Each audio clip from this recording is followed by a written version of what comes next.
Hello, my friends. Daniela here, and welcome to another episode of the Spa Marketing Made Easy podcast. I am so excited to dive into this topic today. We are talking about the 5 things that $1 million spa owners are doing every day and what they're doing differently. And this is such an important thing to look at. Some of these are actions and some of these are really mindset pieces. But I want to share these with you so you can really evaluate, hey, what am I doing myself?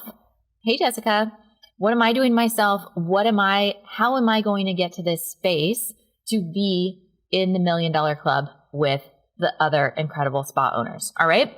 So let's go ahead and dive in. Hello for everyone that is joining us live in the Spa Marketing Made Easy Facebook group. Super happy to have you guys here. I hope I'm going to generate a lot of questions for you guys today and get your minds going. So again, we're going through this list, right? 5 things that $1 million spa owners are doing. Number 1, they know their numbers. That's the most basic thing. And, I was actually talking with a spa owner this morning, and she's on track her goal is to cross $1 million in cash collected this year. And she launched her membership. She is, doing really well. And it came down to, when we broke down the numbers, we said, all right, well, how much is each member worth to you? And not as their value as a human, but in a dollar value, how much on average will they bring into your business? So we were able to break down and say, okay, so if someone joins our membership, they're paying X amount per month, right? So if you have a 6-month commitment or a 12-month commitment, we're going to look at that. So for easy math, let's say that it's a 12-month commitment and it's $99 a month. So if we take 99 times 12, that's going to be $1,188. Now, on average, if we're looking at our members, and again, this doesn't have to be a membership. I'm just using this gal as an example. So if we're looking at our members, what is our members' average ticket price? Sure, they may have a membership for $99 a month, but are they upgrading? Are they, what other things are they spending on? What other services? Oftentimes in membership, it'll be $99 for a facial or a massage. And then they get 10% off retail and they get some percent off upgrades. And then if you offer other services, whether it's waxing or lashes, or if you have a medical side, they'll get some sort of discount off of those services. So we're looking at your average member. What is their average ticket price per month? And what is their average retail to service? So if we figure that out and we say, okay, so it's my average member is going to bring in $11.88 with their membership, but when I calculate their average ticket price, it's actually closer to about $250, right? If we're looking at their retail and their upgrades. So then if we say $250 times 12, that brings that value of that member up to $3,000 per year. Now, that's a big difference. So if I'm saying that I want to bring in, I need an additional $500,000 to hit my $1 million goal. Well, if I take $500,000 and then divide it by 3,000, that's going to tell me I need 166 members. Okay, so then I'm breaking down the math and looking at, all right, how many members do I need per week? How many members do I need per day? If I need 166 members in the next 6 months, I'm going to divide that by 6. That means I need 28 members a month, or we can say a member a day, right? So when we break it down like that, if you're telling your team, hey, we need a member a day to be able to hit our goal, or if you say, hey, we need to increase by 500,000, what do you think is going to be easier, right?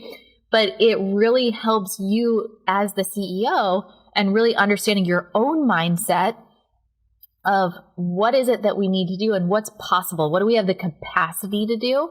And oh yeah, if you get that average ticket value up, or if you get that retail to service up, that is going to also decrease the amount of members that you're needing to get to hit those numbers.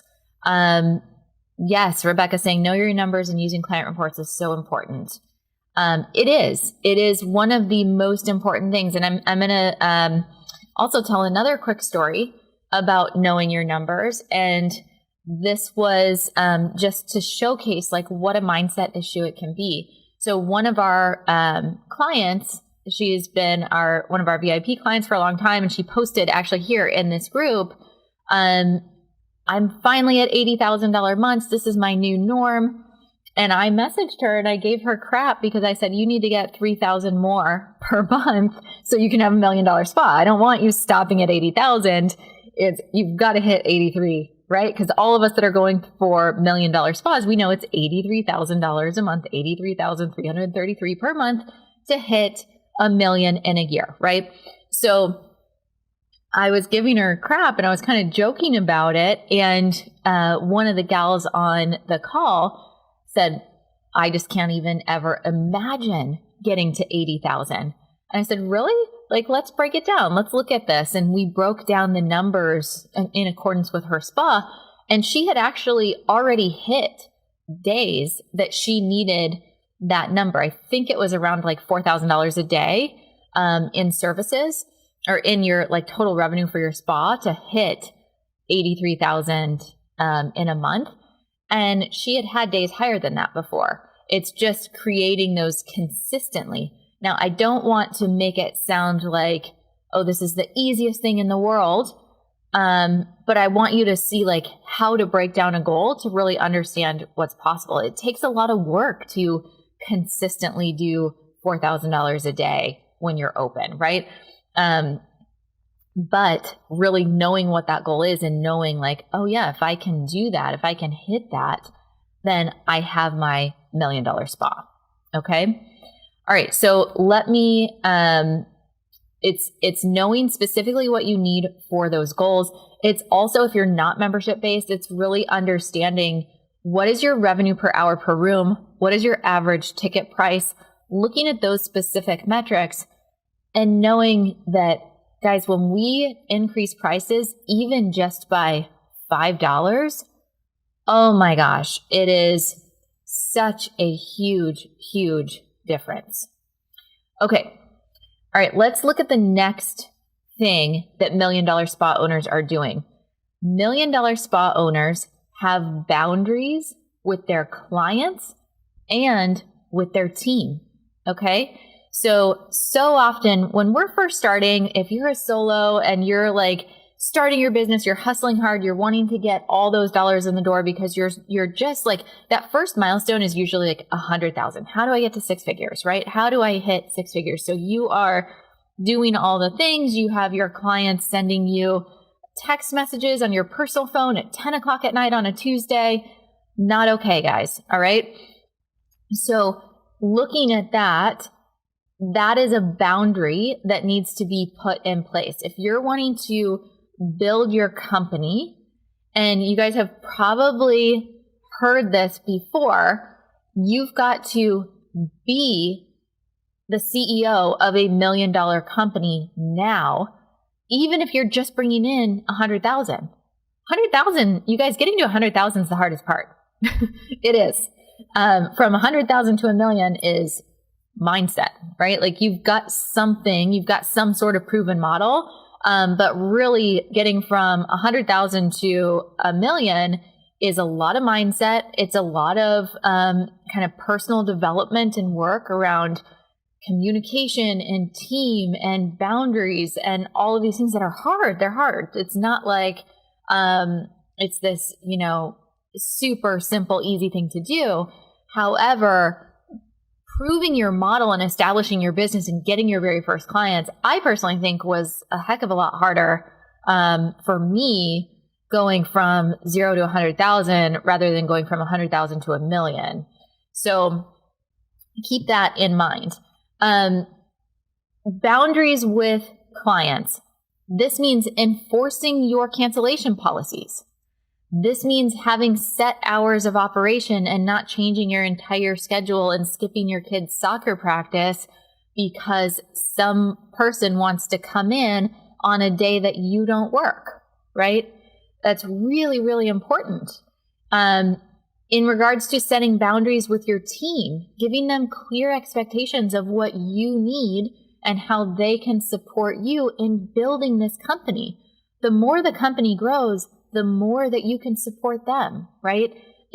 I know in this industry, all of the estheticians that I have talked with, that I have done one-on-ones with and really just been in conversation with, they all want to create a work environment that's different than a 9-to-5 where they can pay women what they're worth.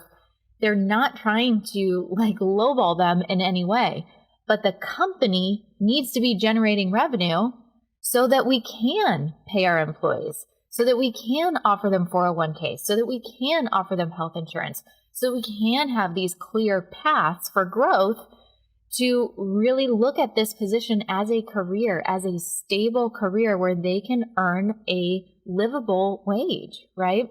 So setting those boundaries and keeping the focus is your role as the CEO to help the company grow in that place so that it can pour over to your employees.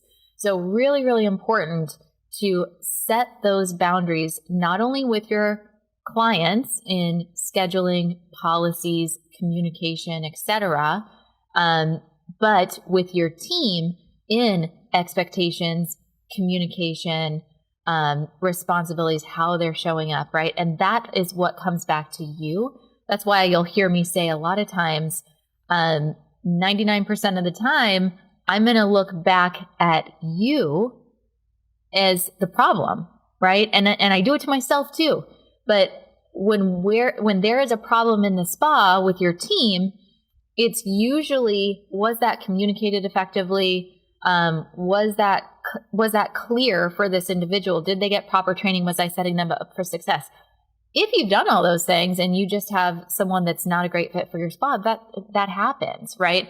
But oftentimes there are these, what I call areas of opportunity that, we need a policy for that.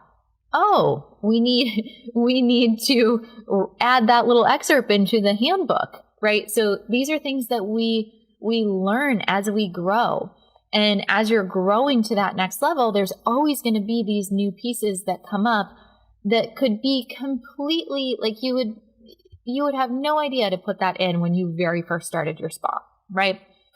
And that actually transitions me into number 3 very easily, is that $1 million spa owners look at everything as a win or a learn. All right? You are going to mess up at some point. I'll save you the worry. I'll save you the drama. You will mess up at some point. You are human. It is okay. It is part of the process. All right?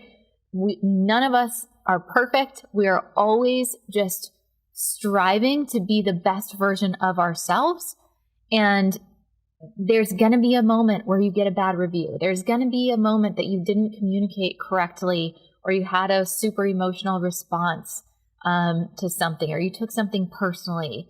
There's so many things that can come up where you have to look at it as either this is a win or this is a learn, right? It's not a mess up. It's not a failure. It's okay. I'm learning about an area in my business that has opportunity, right? This is an opportunity for me to get better and better. We've got to keep our focus as CEOs on what our mission is, on what change we're trying to make for our community, on what type of culture we're trying to create for our team. If we let one negative review knock us on our butts, how are we going to get to that goal, right? And I know that's much easier said than done, because even if you have 100 5-star reviews, that one 1-star review is just going to eat at you, right? But if you want to keep moving forward, you've got to look at everything as a win or a learn. That 1-star review, what can you learn from it? Was there anything that your spa or yourself did incorrectly or could improve upon, or, can make sure that it doesn't happen again. Sometimes we just have people that, there's something going on in their life and they're just angry, and, your spa happened to be the place that they took it out on. I mean, I've seen spas that got negative reviews from people who have never even been to their spa. And that's really challenging. But do not let that person's story knock you off your path, right? You know that you're doing the best that you can, and you keep pushing forward for whatever your why is. Okay. And if you've heard me talk about whys before in the past, we've got a business why and a personal why. So our business why is, we want to make women look and feel their best, right? Something along those lines. What's the motivation or the why of your company?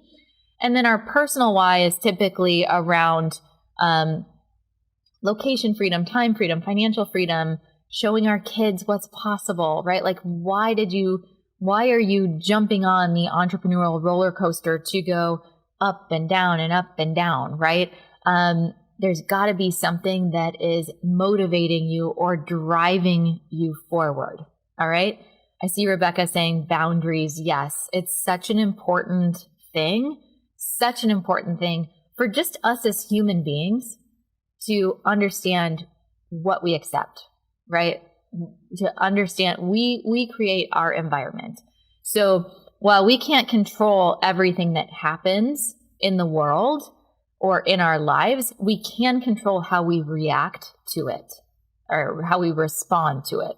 Forgive me. I like to use that distinction as, are you going to respond or react? And when we pause and we respond to something rather than having an immediate, just kind of knee-jerk reaction, we always want to respond. That's always going to be the better choice. Okay. All right. So number 4. Number 4 thing that $1 million spa owners are doing is that they are investing in themselves and their business.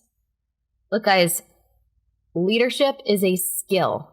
You do not come out of the womb knowing how to lead. Digital marketing is a skill. Communication is a skill. All of these things, no one is expected to just know all of this right off the bat. We've got to learn these things. We've got to find out, like, hey, is this something that I'm the best at and that I'm going to really go into? Or do I need to hire someone on my team that's really good in that area, right?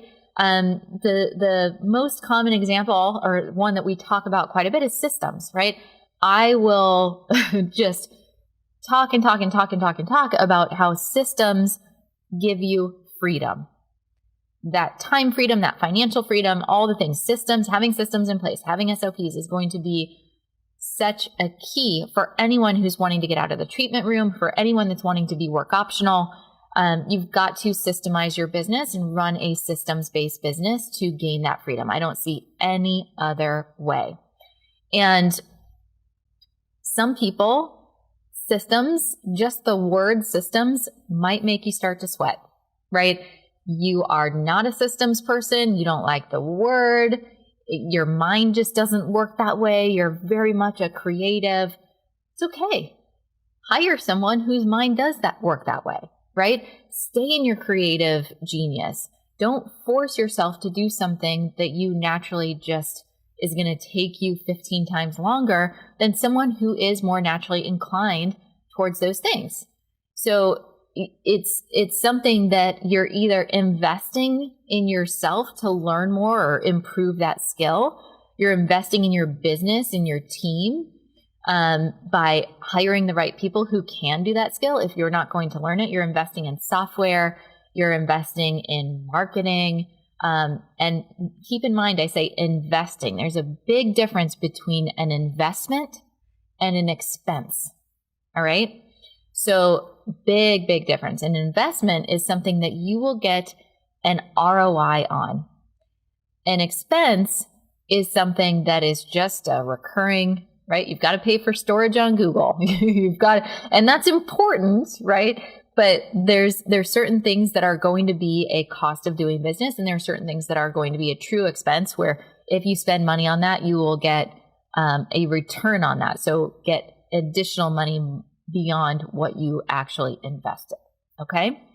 Now, I personally am spending anywhere between $50,000 to $60,000 per year investing in myself, in my education, and my team. So, and the education for my team. So I will do a high-level masterminds. I will do coaching programs. I will buy courses. I read tons of books. I actually listen to tons of books, I should say. So I am investing time and money for myself and for my team to go through programs to better themselves, to know more, because as our clients go through, they are getting better and better, right? We can't stay at our same level of education. We can't continue to grow our company if we're going to stay stagnant, right? Think about a stagnant pond with like mold and all the, here in the DC area, a lot of the parks, you'll walk through and there's just like standing water and it's all like mosquitoes and just this green kind of algae all over the top. It's like swampy looking. And that's just stuck, stagnant water. And think about the difference between that and a river that's flowing and, the water looks so clean and clear and healthy and vibrant.